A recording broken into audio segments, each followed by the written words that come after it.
You're watching live coverage of the West Virginia Legislature on the West Virginia Channel, a service of West Virginia Public Broadcasting.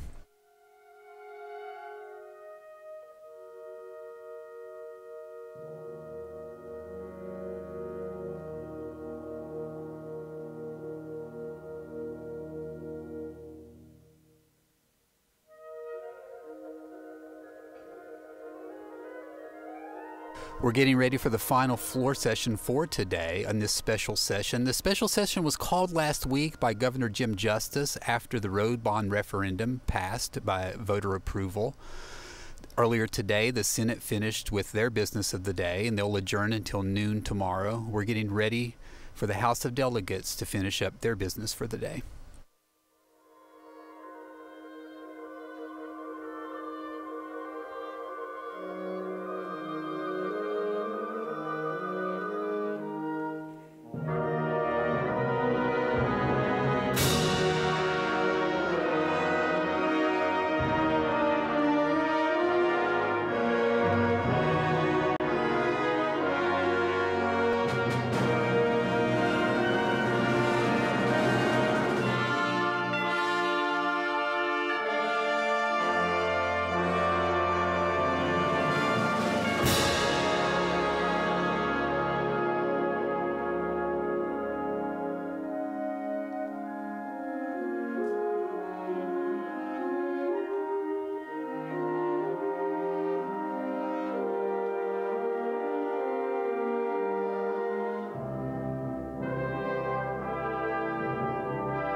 Coverage of this special session will continue tomorrow on the West Virginia channel. You can also watch oral arguments of the West Virginia Supreme Court of Appeals tomorrow morning beginning at 10 a.m.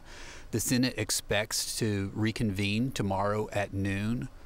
All coverage on the West Virginia channel, a service of West Virginia Public Broadcasting.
There are 5 topics of discussion during this special session of the legislature.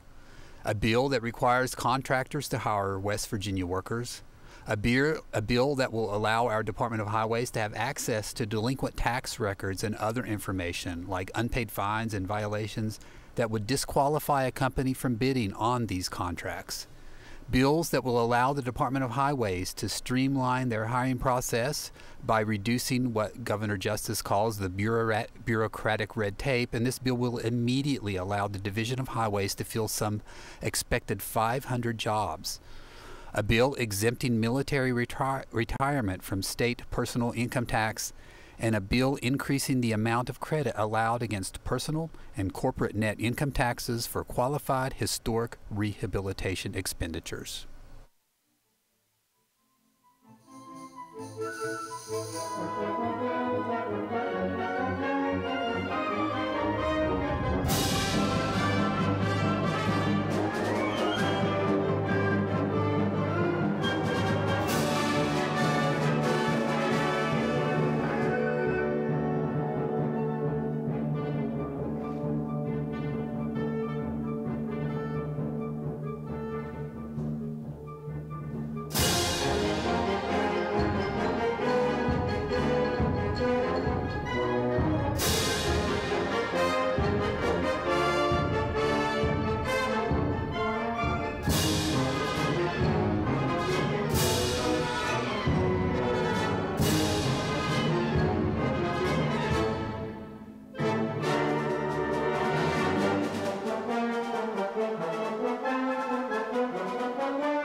House will be in order.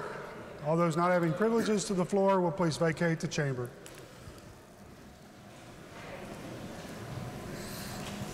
Messages from the Senate. The Clerk of the Senate announces the passage by the Senate of Senate Bill 2002, allowing certain tax information be shared with designated DOH employees.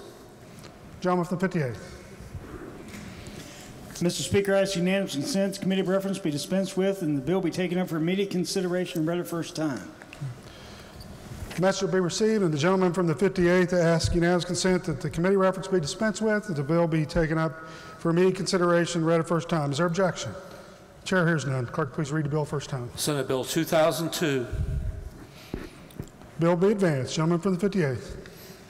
Mr. Speaker, I move that the constitutional rule requiring the bill to be read on 3 several days be dispensed with and the bill be read a second and third time and put upon its passage. The gentleman from the 58th moves that the constitutional rule requiring a bill be read on 3 several days be dispensed with and the bill be taken up and read a second and third time and put upon its passage. Gentleman from the 48th, Delegate Mount. Thank you, Mr. Speaker. With regard to this bill, I support the gentleman's motion. Are there other members desiring to speak to the motion?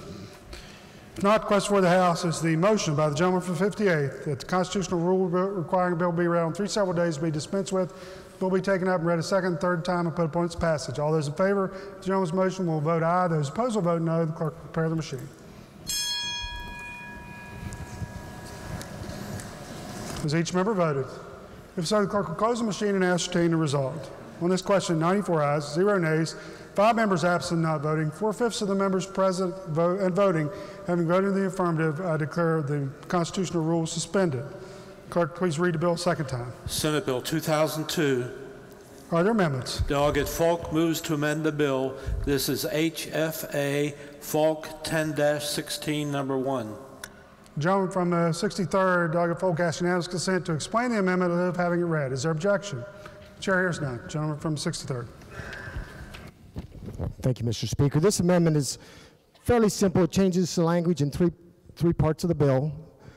On page 1, it basically strikes the word may and says shall, that there shall be a written agreement between the Tax Commissioner and Department of Highways to disclose the information from the Tax Commissioner's office.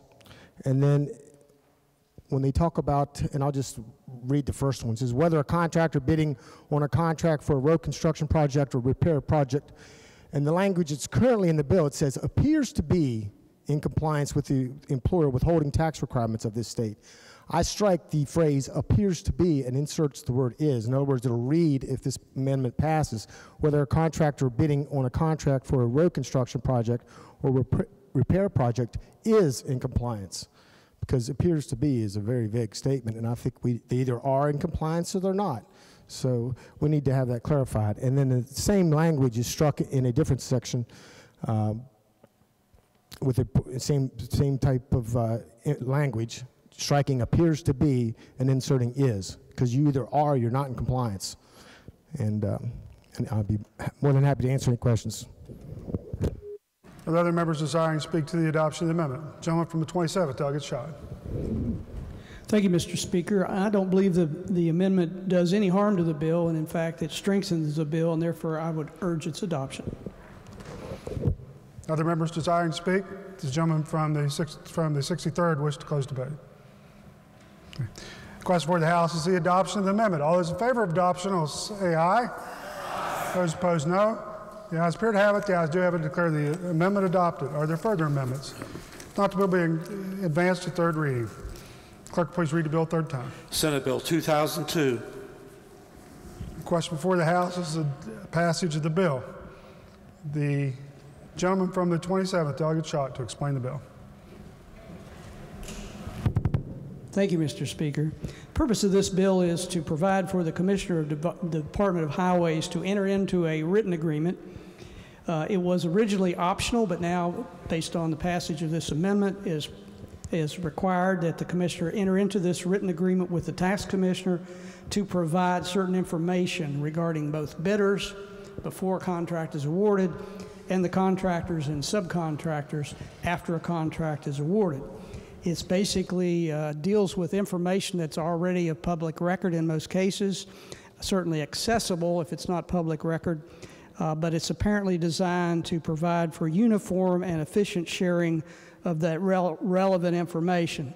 Think of it in two different sections, pre-contract to a bidder, and basically the Division of Highways would request information regarding bidders as to whether they have a current business registration certificate and whether or not they are in good standing with the tax commissioner. With respect to contractors and subcontractors, it would also, and that's after the contract is let, would permit the Division of Highways access to information regarding whether the contractor has a current registration certificate or whether it's been revoked or suspended, whether a cease or desist order has been issued to a contractor or subcontractor who's working on the contract, whether they're in compliance, both contractor and subcontractor, with employer withholding tax requirements, and whether or not they are in good standing with the tax commissioner. As I indicated, all that information could be obtained, but this just makes it a much easier process and standardizes the process. And finally, it allows the Division of Highways to determine whether or not the bidder or the contractor or subcontractor, after the contract is awarded, has before the Office of Tax Appeals a contest regarding an assessment for additional tax or the denial of a claim for a refund. It goes further and defines good standing to mean that the bidder or the contractor or subcontractor first has filed all required tax returns due for taxes administered under the article, that's Chapter 11, paid all taxes shown to be due in the filed returns, including any interest and additions to tax, and paid all withholding taxes for employees of the bidder, the contractor, or the subcontractor, which are required. It extends the confidentiality protection of this information when it's in the hands of the tax commissioner. It extends that confidentiality to the Division of Highways so that the information is protected.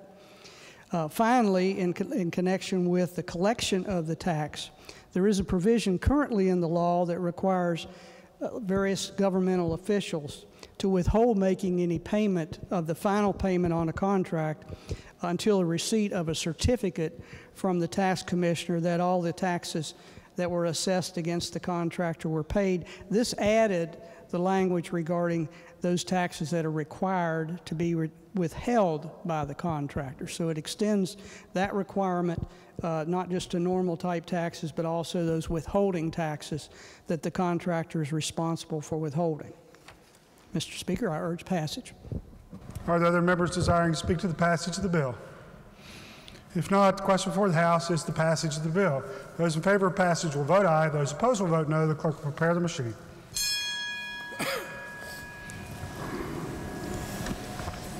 Has each member voted? If so, the clerk will close the machine and ascertain the result. On this question, 94 ayes, 0 nays, 5 members absent not voting. Majority of members present having voted in the affirmative, I declare the bill passed. Clerk, please report the title. Senate Bill 2002. Are there amendments to the title? If not, the title as read by the clerk will be and remain the title of the bill. Gentleman from the 58th. Mr. Speaker, I move the bill made effective from passage. The gentleman from the 58th moves the bill be made effective from passage. Those in favor of the gentleman's motion will vote aye. Those opposed will vote no. Clerk, prepare the machine. Has every member voted? If so, the clerk will close the machine and ascertain the result.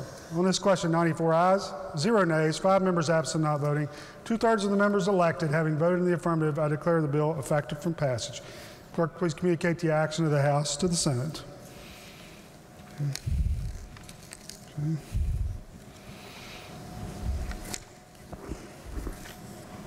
Gentleman from the 58th.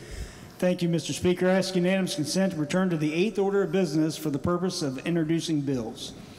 Gentleman from the 58th, ask unanimous consent that the House return to the 8th order of business. Is there objection? The chair hears none. Bills introduced. The following bills are introduced pursuant to House Rule 92, House Bill 203, relating generally to tax credits for rehabilitation of historic buildings and structures. Gentleman from the 58th. Mr. Speaker, I ask unanimous consent that committee reference be dispensed with and bill be taken up for immediate consideration and read a first time. Gentleman 58th, ask unanimous consent that the committee reference be dispensed with and the bill be taken up for immediate consideration and read a first time. Is there objection? Chair hears none. Clerk, please read the bill first time. House Bill 203. Bill be advanced. Further bills. House Bill 204. Finding and declaring a claim against the state and its agency to be a moral obligation of the state. Bill be referred to the Committee on Finance. Leaves of absence. Gentleman from the 58th. Yes, thank you, Mr. Speaker. For our colleagues, Delegates Summers, Upson, and Wilson. Without objection, leaves will be granted.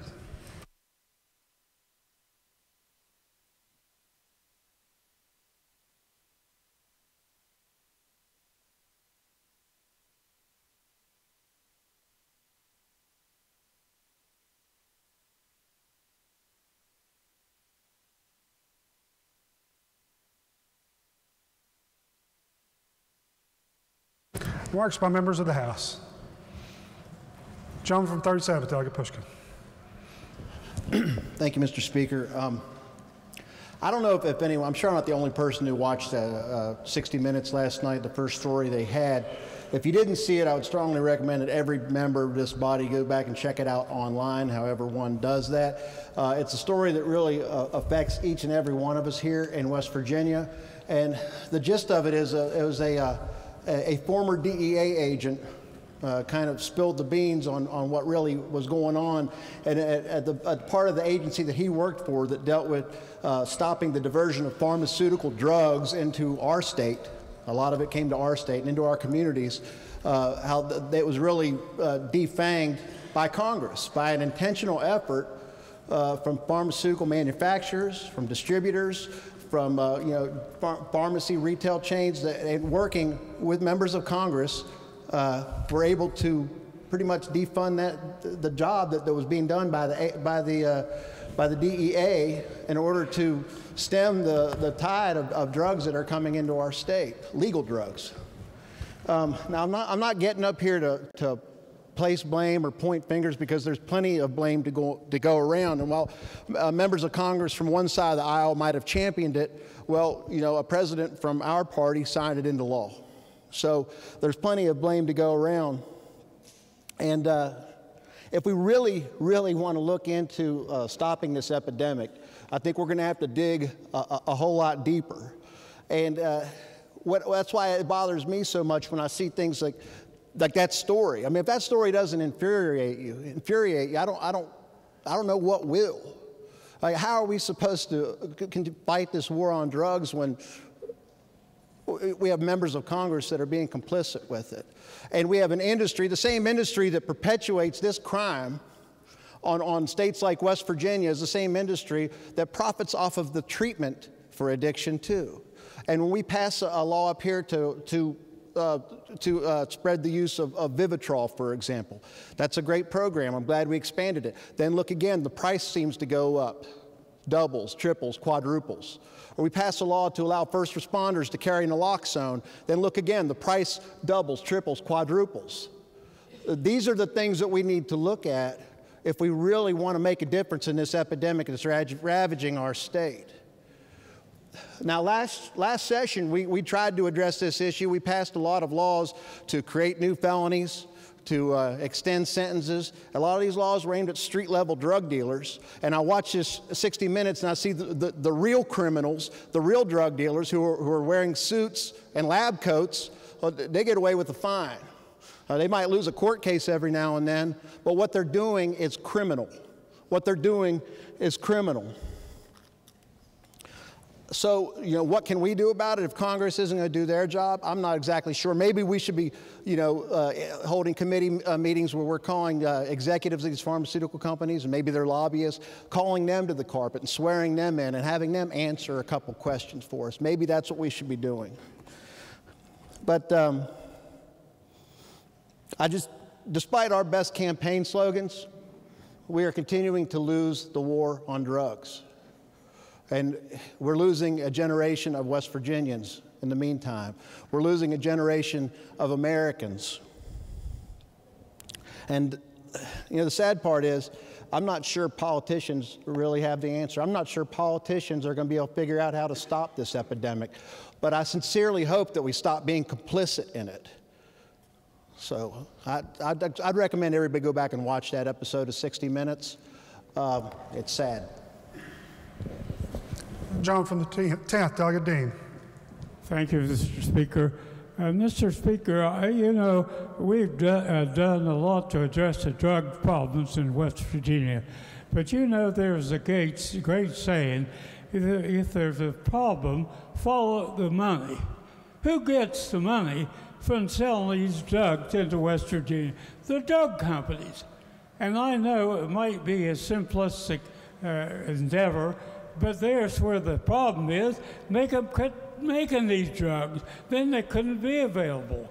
You've read, and we all have, how the drug companies promote these habit-forming drugs. They pay the drug sales people an inordinate amount of money to promote these drugs, but they don't tell them what the consequences of the drugs are. That's where the problem is, the manufacturers of the drugs. Why don't we stop that and put some limits on making these drugs, and then it won't be available to sell and to have people addicted to them.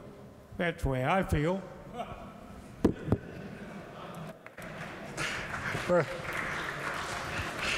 Further remarks by members. Gentleman from the 50th, Delegate Caputo. Thank you, Mr. Speaker. I just ask unanimous consent that the remarks by the gentleman from the 37th be printed in the appendix of the journal. Without objection, remarks will be printed in the appendix of the journal. Miscellaneous business. Gentleman from the 58th. Mr. Speaker, subject to announcements, I move the House adjourn until noon tomorrow. Are your announcements? The gentleman from the 28th, Delegate O'Neill. Thank you, Mr. Speaker. Republican members will caucus in the chamber immediately following adjournment. Gentleman from the 51st, Delegate Statler. Mr. Speaker, the Legislative Oversight Commission on Education and Accountability will meet at 6 p.m. in the Senate Finance Committee room. Further announcements? If not, the question before the House is the motion by the gentleman from the 58th that the House stand adjourned until noon tomorrow. All in favor will say aye. Those opposed, no. The ayes appear to have it. The ayes do have it. I declare the House adjourned until noon tomorrow. That concludes today's coverage of this special session of the West Virginia Legislature on the West Virginia Channel. Tomorrow morning at 10 a.m. you can watch arguments before the state Supreme Court. Then again, we will continue coverage of this special session at noon when both the Senate and House reconvene. You've been watching the West Virginia Channel, a service of West Virginia Public Broadcasting. We now return to our regularly scheduled programming.